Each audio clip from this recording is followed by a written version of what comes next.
Hi, welcome to the Remember to Live podcast. I'm your host, Corrine Canty, a recovering corporate exec, coach, yogi, play advocate, mom, and all around life enthusiast. I've walked the path of burnout and missed opportunities. But here's the thing, I found my way back to living. And I want to take you on that journey too. Tune in weekly for life design tips, authentic stories, and inspiring conversations with those who've chosen to live without regrets. Let's ditch the shoulds and have-tos and remember to live now. So get cozy, grab your favorite warm drink, and let's embrace our big, full, no regrets lives together. Hello, friends. Hello. Today is a special day. I am recording this episode on my birthday. I am here with my warm drink in my I Write as a Superpower cup. Today I have ginger and cinnamon tea because I felt like being a little spicy on my birthday. But I wanted to record a quick episode and share some thoughts with you as my birthday is a week after New Year's. So this first week of the calendar year for me is really a time when I do deep reflection. I think about what I learned and what I'm bringing forward from the previous year and what I want to leave behind, and really what I want to manifest in my life this year, how I want to show up, how I want to feel, everything that I want to be intentional about for my new year of life. Because I want to show up to this life that I'm living in every way that I can, in every moment that I can. And I want to do it with intention.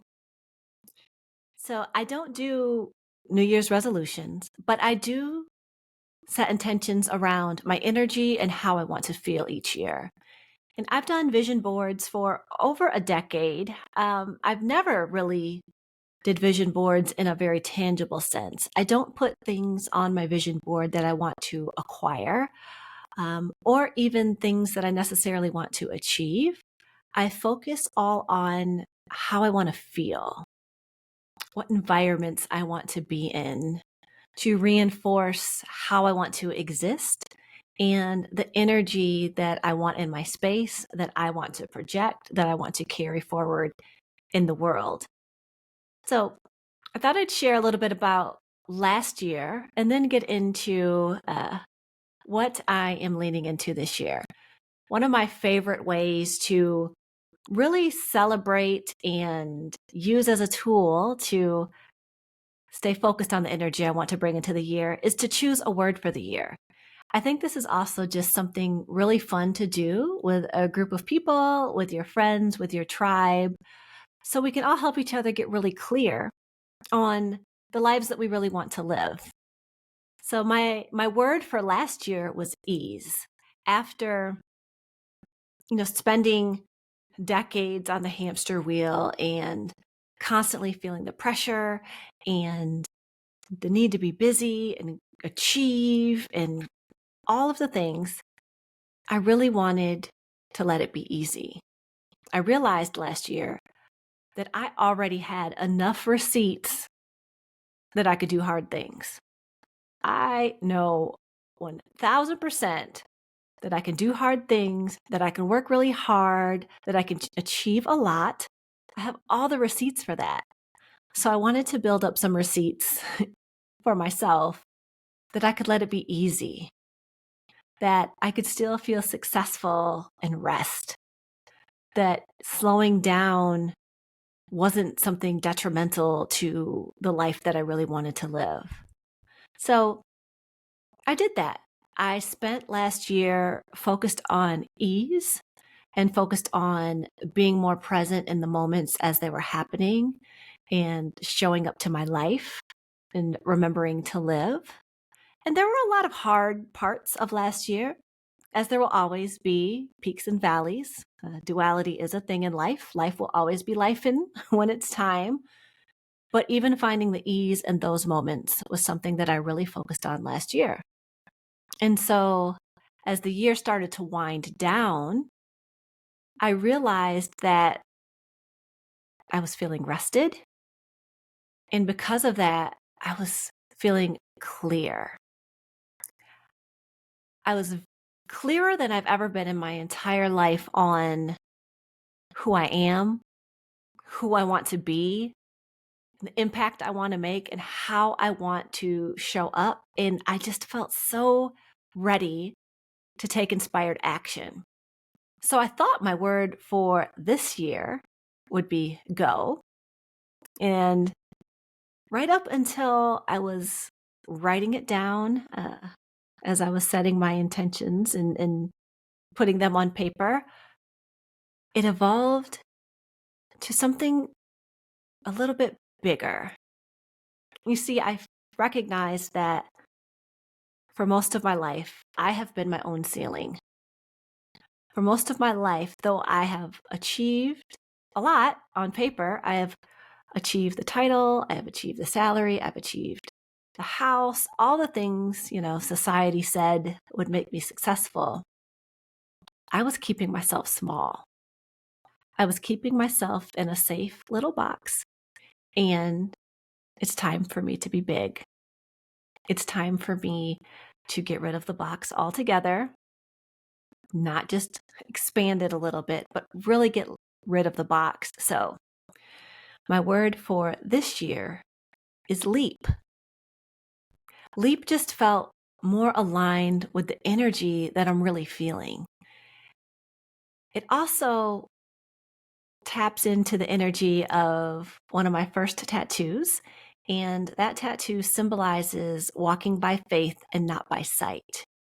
And I feel that leap embodies that trust that you have to have in yourself just to jump, just to go for it. I feel so ready to do the work that's calling me. I feel so ready to build these businesses and show up to my life in a way that's bigger and bolder than I ever have.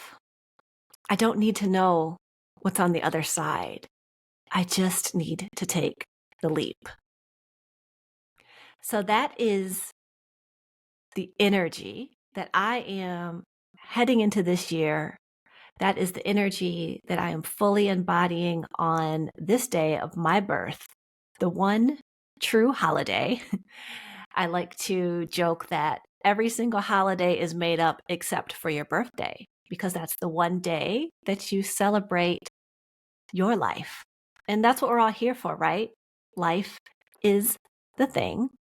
So as I sit here sipping on my ginger and cinnamon tea, and I take a pause to be present in this moment with you, I also wanted to share a few of the themes that came up as I was vision boarding and setting intentions for this year.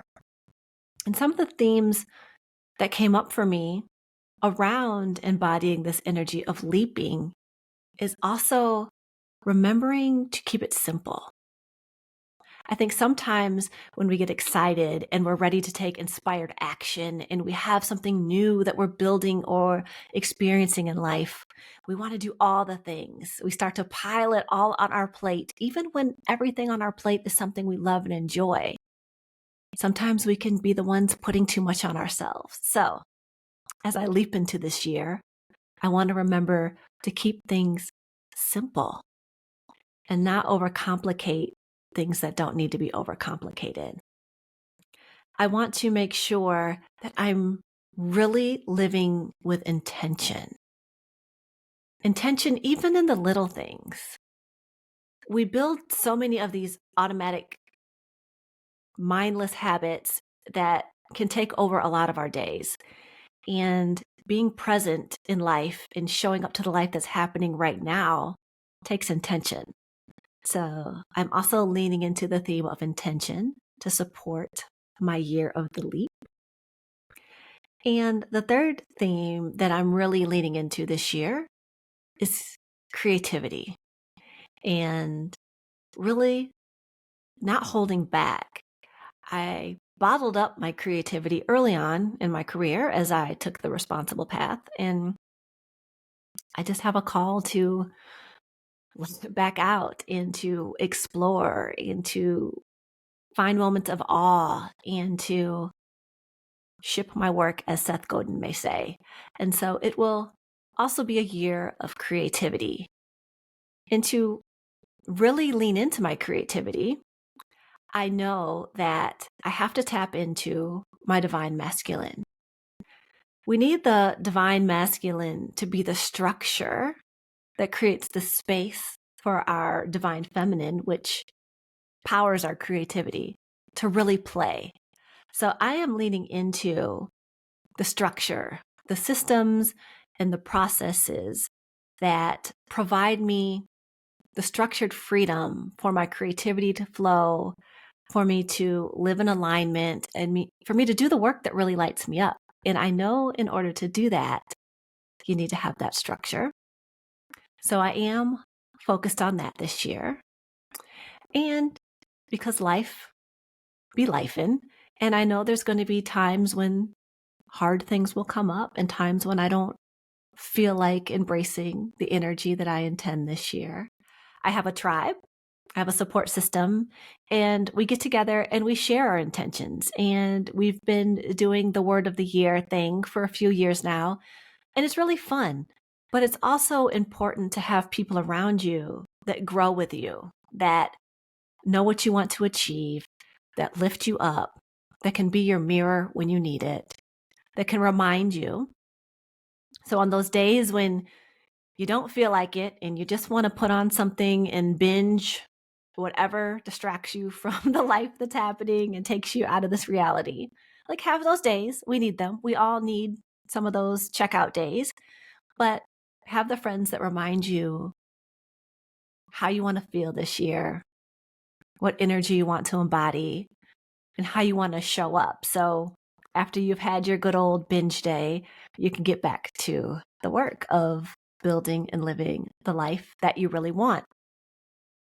And so before I go, today's a quick episode because I want to be fully present in this day of my birth and celebrating my life. I do want to invite you to spend some time really thinking about how you want to feel this year, what energy you want to call in. How do you want to feel in your body? How do you want to feel in your spirit? How do you want to let your emotions flow? And find a word or a few words or a phrase or a quote that embodies that. Write it down, put it somewhere where you can have a constant reminder, and find a few people to share it with. It's always great to have your support system, have some people to laugh with, and it's a good reason to maybe connect with people that you might not have connected with as much as you wanted to last year. And you can develop a system to stay connected this year. We all need our tribes and our support systems. So as I head out to do some more celebrating, I would love to hear what word you come up with. I would love to hear the energy that you're calling in this year so we can collectively step into our big, bold, no regrets lives together. So once you get your word, please, please, please send me a DM on Instagram at Corrine Coaches. I will put it in the show notes. And if you share your word with me, I will share with you my free 30-day Fill Your Cup challenge so you can have some fun and inspiring ways to lean into that energy, fill your cup first, and have an amazing year. Till next time, as always, remember to live. Thank you so much for listening to the Remember to Live podcast. I hope you learned some things, laughed a little, and above all else, were inspired to live more fully. If you enjoyed this episode, please like and subscribe wherever you listen to your favorite podcasts and share with a few friends so we can all help each other remember to live.